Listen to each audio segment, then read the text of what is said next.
What's up guys, my name is Ryan and I recently returned from exploring the Greek island of Zakynthos and I want to share with you my favorite places and experiences, so here's my Zakynthos travel guide.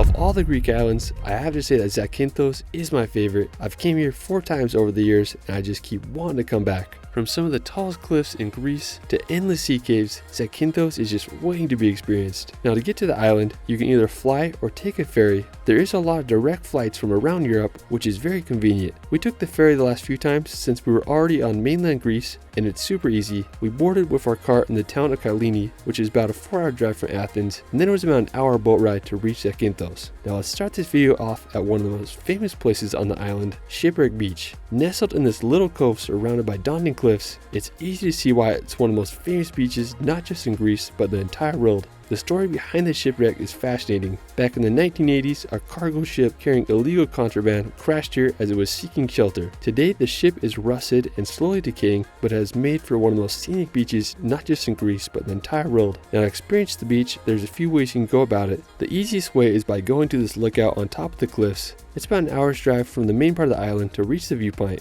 From there you park and then it's about a 10-minute walk down the side of the cliffs. The views here are truly on another level. Every time I come here, I'm just blown away. What's also great about the beach is that it's perfectly positioned for sunset. So just about every evening the sun lights up the cliffs with an orange glow, complemented with the blues of the ocean, and it's easily one of the best views in all of Europe. Now another way to experience Shipwreck Beach is by boat. When I've gotten a boat from Porto Veromi, which is on the northern side of the island. You can do a tour on a big boat, which is cheaper, or you can rent a small boat, which is more expensive. We got a small boat this trip and headed off to see the beach. The boat drive there is just phenomenal. You're right at the base of these nearly 1,000-foot cliffs. It's some of the coolest scenery I've ever seen. After about 30 minutes of boating, we made it to the cove where the beach is. When I came here 7 years ago, we could walk on the beach, but as of the last few years, they have closed the beach because some of the rocks on the surrounding cliffs have fallen onto it, so the authorities have deemed it not safe. It is nice because you get to see the beach with no people, but it was also cool when you could get up close and personal with the ship, so it will be interesting if the beach gets opened up in the future. Anyways, we stayed in the cove for a bit and then started heading back. On the way, there's a lot of places you can stop. One of the most incredible is the Maravelia Cave. This is one of the coolest sea caves I've ever seen.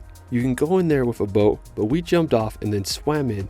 The water clarity here was just phenomenal. Eventually, we got to the end of the cave and then scaled up the rocks, and then there was this other cave in the back. What I like about this cave is that there's an opening in the ceiling which lets light come in. I mean, this place is just so cool. After, we got on the boat and then we visited some beaches on our way back. We went to this place called White Beach and it was this little cove nestled at the base of these huge cliffs. It was fun to relax here and just marvel at the scenery. I mean, I couldn't believe this place. On our way back, we also stopped at Porto Steniti, which was this cool cove and then you could swim back to. We eventually made our way to Porto Veromi, and what's cool about this place is that when you leave, if you're on the right side of the port, there's this road that rides right up to the sea cliffs, and I found this really cool spot. I got out and I could just look down below, and this place is just insane.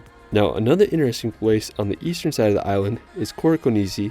To get there, we had to drive on some skinny roads and then it was a pretty easy walk and it was just fun to explore the area. The day we were there is pretty windy and I didn't get in the water, but there was this really cool cave area with an arch that was cool to check out. Afterwards, we're going to head to one of my favorite places on the island, the Potamitis dive spot. If you like cliff jumping and swimming in crystal clear waters, this place is for you. It's located on the northeastern side of the island and there are 2 planks made to jump into the sea. We spent a few hours here and I had so much fun doing dives into the water. There's a few places where you can just sit or relax, and it's also prime for just swimming around. While we were here, me and my buddy Jeff came across this sea cave and there was this small opening, but we went in and then the cave just opened up. It was a little scary at first because it's just so dark, but we kept going deeper and deeper in the cave and it was just such a rush. When we looked back, the water was just so blue and clear. Eventually, we got to the end of the cave and I was amazed at the size of it. Felt like we were Indiana Jones exploring a new place. Exploring sea caves has become one of my new obsessions. It's just so much fun. Nearby the Potamitis dive spot, there are the blue caves at Zakynthos, and it's a popular place that tour guides take with boats to explore some caves. Now what's great about this side of the island is that there are some beaches that you can relax on.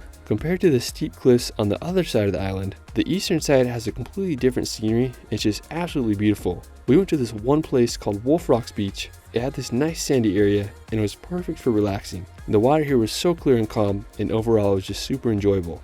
After we're going to head to the southern part of Zakynthos to visit Cameo Island. Located just 10 minutes from Laganas, Cameo is this tiny island and there's this bridge that you go on to reach it. After you get on the island, there's this beach and it has these hanging sheets. Overall, the island is nice, but I would say it's nothing amazing compared to the other places on the island, but if you're in the area, it's worth checking out. Now afterwards, we're going to go on another boat tour to my favorite side of the island, the Keri Cliffs. Located on the southwestern side of the island, I think this is the best place to go boating in Zakynthos. We rented a boat in the Agios Sostis harbor, which is right next to Cameo Island, and then started heading towards the Keri area. After about 30 minutes of boating, we made it to the first spot, Eros Cave. It's located pretty far, and this place was just special. It's this beach inside of a cave. Now to get there, we jumped off the boat and then went and checked it out. There was this other opening, so we went and swam in, and then it led us back out to the ocean. We then swam back in the cave, and it just looked so epic from that angle. It was well worth the long boat ride to get here. Now afterwards, we boated past one of Zakynthos' most famous rocks called Mzithres. It's these two massive stones in the sea, and they create for one of the most epic settings. The water here is often a milky blue color around the rocks and just looks so mesmerizing. Afterwards, we headed over to this other sea cave. This time the opening was very small and there was no beach. It was a little bit claustrophobic swimming in, but we kept going and eventually the cave opened up. When we looked back, the water was this electric blue. The sea caves on Zakynthos are truly on another level. There's just so many here. Now after that, we headed to this other cove.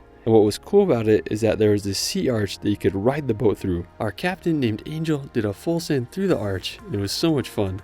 After, I noticed that there was this massive boulder in the sea and it looked like I could cliff jump off of it. So I inspected the water and made sure it was deep enough, and then I scaled up the rock and sent a few gainers off of it. There's truly no better feeling than cliff jumping into the sea. For our final stop of the boat tour, we went to this island called Marathonisi. It's a small island located about 2 kilometers off of Zakynthos coast. The scenery here is just really nice. There's a beach and also some other caves that you can take the boat in. All in all, the boat tour was my favorite thing that we did on Zakynthos, and special thanks to our boat captain Angel. He did a phenomenal job. For our final place, we're gonna head to this viewpoint near Keri that overlooks Mzithres. We parked near the Keri Lighthouse restaurant and there was a really nice view of the Mzithres rocks. After, we did about a kilometer walk to this incredible viewpoint that is right over Mzithres. You're right on the cliffs, so you gotta be careful, but it offers one of the most incredible views, especially during the sunset. The white rocks turn a yellowish orange, and the sea is a mixture of dark and milky blues, and then you complement that with the green trees, and it makes for one of the most incredible sceneries in the world.